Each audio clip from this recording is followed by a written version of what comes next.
Bonjour à tous et bienvenue dans cette vidéo Mams TV. Alors aujourd'hui on va parler d'un petit sujet qui fâchouille. J'emploie le mot fâchouille parce que j'aime bien mettre des petites houilles, des petits machins comme ça. Euh, donc là il s'agit bien évidemment de nos éoliennes, hein, puisqu'il y a un nouveau parc qui est prévu en Vendée. Et j'ai cru voir selon la carte qu'ils prévoiraient aussi de foutre ça près du Mont Saint-Michel. Donc autant vous dire que c'est quand même un site classé à l'UNESCO. C'est le monument, je crois, le plus visité au monde avec la Tour Eiffel. Et donc, aller mettre des éoliennes à 10 km des côtes du Mont-Saint-Michel, je ne sais pas si vous imaginez le bazar, mais vous avez un site somptueux, et derrière, vous avez ces horreurs. Voilà.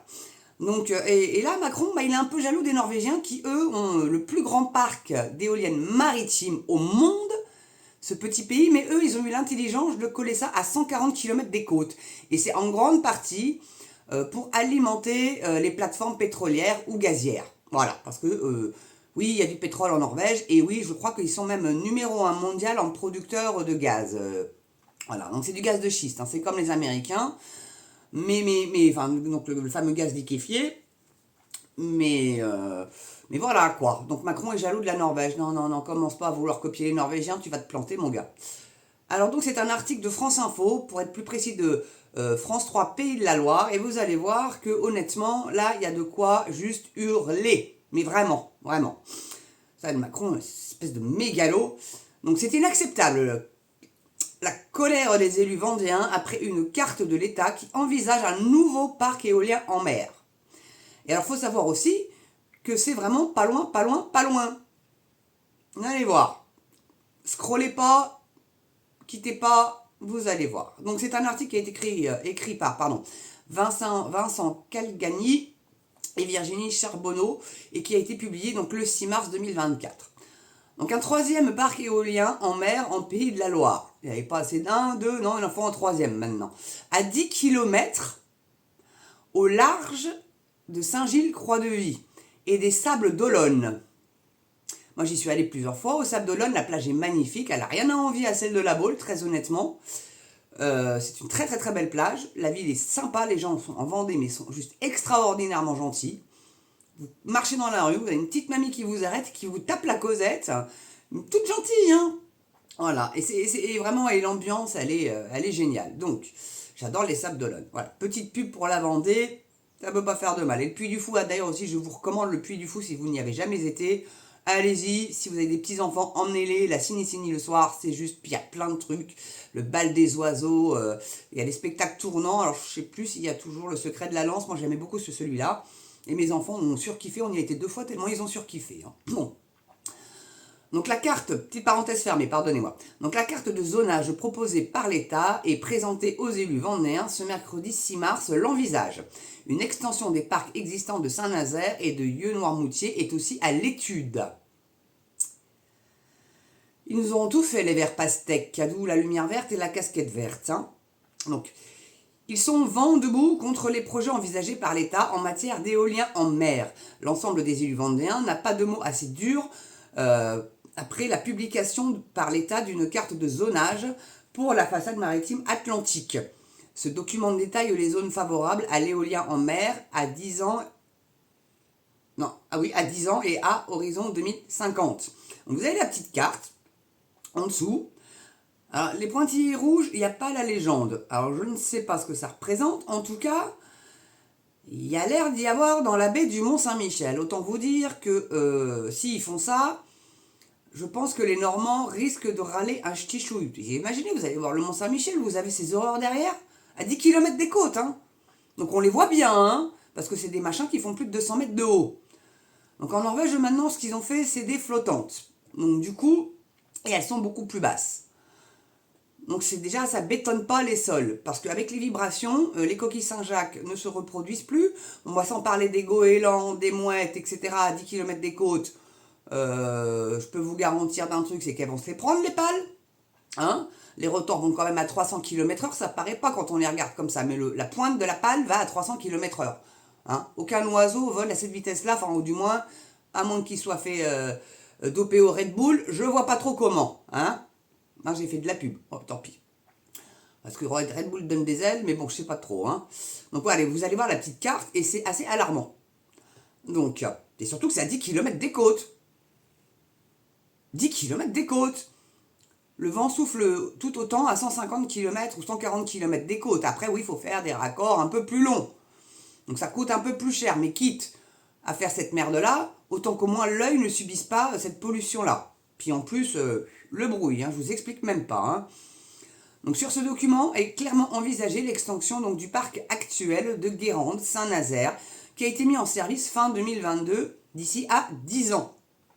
Mais aussi l'extension du parc actuellement en construction entre l'île-Dieu, et l'île de Noirmoutier à la même échéance à 10 ans. La mise en service de ce dernier parc, Noirmoutier, est prévue pour 2025, donc c'est demain. Inacceptable pour les élus vendéens. Alors, petite parenthèse, les élus, en fait, ils n'ont pas tellement le choix puisque c'est les préfets qui ont le dernier mot. Et ça, les lobbies éoliens et panneaux solaires, etc., ont bien compris. Il y a certains maires qui se voient filer une petite enveloppe en douce pour qu'ils acceptent ces horreurs, qui tuent les oiseaux, qui tuent les vaches aussi à cause des vibrations dans les sols, et puis ça fait un bruit sourd. Donc c'est comme si vous aviez, vous savez, ce bruit de la goutte qui tombe dans votre salle de bain, qui avait plop, plop, plop, en permanence. Alors c'est pas tant que le bruit est fort, c'est que juste ça rend dingue. Ça rend dingue. Moi je trouve que les gens sont suffisamment dingues comme ça en ce moment. Et donc il y a eu d'ailleurs, ils ont eu gain de cause. Et ça c'est sur Toxin Média. Je vous mettrai peut-être en lien d'ailleurs la vidéo parce qu'elle est vraiment très très très intéressante là-dessus. Donc je vais pas épiloguer là-dessus parce que sinon la vidéo va durer trop longtemps. Je vous mettrai en lien la vidéo de Toxin sur ces éoliennes. Et vous allez voir que ils ont quand même eu gain de cause, du moins pour les terrestres. C'est déjà au moins ça de prix. Donc, mais bon, en tout cas, les élus vendéens, ils peuvent gueuler tout ce qu'ils veulent, c'est le préfet qui va avoir le dernier mot. Et qui met en place les préfets, je vous le donne dans le mille, c'est Macron. Voilà, bon. Ou Darmanin. Mais bon, ils vont de concert les deux, les deux biquets. Mais ce qui met le feu aux poudres pour les élus vendéens concernés, c'est qu'apparaissent clairement sur cette carte deux zones pour un futur potentiel parc éolien en mer. L'une proche du littoral entre Saint-Gilles-Croix-de-Vie et les Sables d'Olonne, en plus la côte est magnifique. Cette première zone est située à environ 10 km des côtes vendéennes. C'est beaucoup trop près. L'option retenue sera vraisemblablement celle d'éoliennes posées comme les deux précédents parcs. L'autre zone est plus éloignée du littoral à environ 30 à 40 km. Ce qui suppose que ce serait cette fois-ci l'option d'éoliennes flottantes qui serait envisagée. Je ne vois pas pourquoi à 10 km tu ne peux pas foutre des flottantes aussi. Avec les courants ça pourrait dériver. En même temps, à moins qu'ils te foutent une chaîne pour ancrer au sol, bon voilà. Bon. Donc ce dernier projet étant retenu pour horizon 2050. C'est absolument aberrant. Donc un troisième parc éolien en mer en Pays de la Loire, à 10 km au large de Saint-Gilles-Croix-de-Vie et des Sables d'Olonne d'ici 10 ans. D'ailleurs, je ne sais pas si vous connaissez les Sables d'Olonne, la plage est magnifique, elle n'a rien à envier à celle de la Baule. Vraiment magnifique. Voilà qui fait bondir notamment François Blanchet, le maire de Saint-Gilles-Croix-de-Vie. Il propose des éoliennes posées à 14 km de nos côtes et dans une zone protégée de Saint-Gilles-Croix-de-Vie à la Tranche-sur-Mer. C'est inacceptable, s'insurge-t-il. Il faut savoir que les vibrations, ça empêche les Saint-Jacques, si je n'ai pas déjà dit, de se reproduire. On finit les Saint-Jacques, les gars. Ceux qui aiment ça, quand vous allez directement chez le marieur, c'est beaucoup moins cher. Et généralement, ils vous font des super promos. Donc le contexte de la réunion de ce mercredi 6 mars 2024 à la préfecture de région à Nantes, lors de laquelle a été dévoilée aux élus cette désormais fameuse carte. Et ça a son importance. Ce document a été réclamé et attendu depuis plus d'1 an par les élus du secteur. Bah oui, parce que ils auraient pu râler bien avant, mais une fois que tout est bouclé, c'est plus compliqué. Donc, or, ce document a été présenté seulement 10 jours après une réunion organisée au Sables d'Olonne, en Vendée, par la Commission nationale de débat public. Il apparaît que le gouvernement se moque clairement de l'avis des élus vendéens, comme il se moque manifestement du grand débat qu'il a initié sur la planification maritime. Donc vous le savez, au Touquet, il n'y aura pas d'éoliennes. Tout à côté, il y en aura, Honfleur, Deauville même, je crois bien, alors qu'il y a quand même les planches et que c'est le festival du cinéma à Deauville. Non, mais le Touquet, il y a la Baraka, la Brigitte, on touche pas. Donc Yannick Moreau, maire des Sables d'Olonne et président de l'AVEL, prévient, les élus du littoral vendéen ne se laisseront pas faire, écrit-il. Il annonce que l'AVEL se réunira dans les prochains jours pour envisager des suites à donner à cette prise en otage du paysage littoral vendéen. Mais il a bien raison. Il a bien raison. Donc il y a un tweet de Yannick Moreau. Nouveau parc éolien visible du littoral. Pour les élus vendéens, c'est clair et net, c'est non.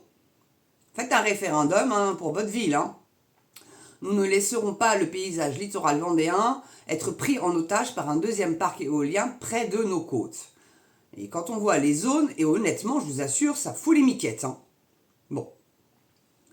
C'est vraiment pas terrible. Donc de son côté, la présidente de la région des Pays de la Loire, Christelle Morancet, a aussi fait part de son mécontentement devant la méthode choisie. Alors c'est même pas le fait qu'il y ait des éoliennes, non, c'est la méthode qui ne lui plaît pas à elle.